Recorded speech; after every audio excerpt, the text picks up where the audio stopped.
Graça e paz, amados. E aí, como é que tem sido essa quarentena, esse momento dessa pandemia para vocês? Como é que a gente tem vivido nessa essa reclusão, muitos de nós tendo que trabalhar. É fato que a gente precisa, ao mesmo tempo de cuidar de nós, cuidar da saúde da família, também precisamos também cuidar também do seu sustento. Então, nessa vida que a gente tem que escolher muitas vezes, se ficar em casa ou trabalhar ou fazer os dois ao mesmo tempo, que a gente precisa nos concentrarmos e também nos cuidarmos também.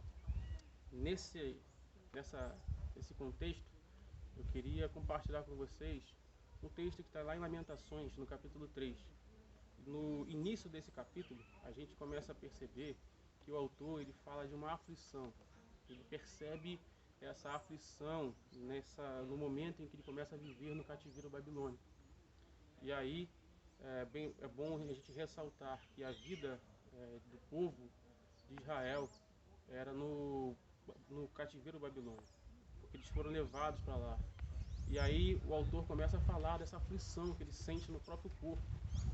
Mas nos versículos 21 e 22, apesar de toda essa aflição, apesar de todo esse sofrimento, o autor vai dizer algo que é muito interessante, que diz o seguinte: todavia, lembro-me também do que pode me dar esperança.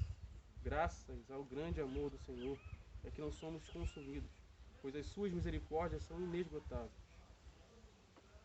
É por esse amor de Deus, é por esse cuidado de Deus, é que nós não somos consumidos por essa avalanche de notícias ruins, por essa avalanche de ansiedade, por essa avalanche que a gente acha que precisa fazer muitas coisas para a gente sair tudo disso.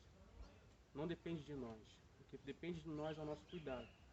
Nós não devemos orar para Deus tirar, nos livrar da pandemia. Claro que a gente precisa cuidar de nós, é preciso que a gente ore para que isso saia, para que a gente passe por tudo isso rapidamente, mas a oração correta não é que a gente seja livre disso tudo, mas é que a gente comece a passar por tudo isso com o pensamento do que Deus quer nos ensinar, o que Deus quer falar conosco no meio disso tudo.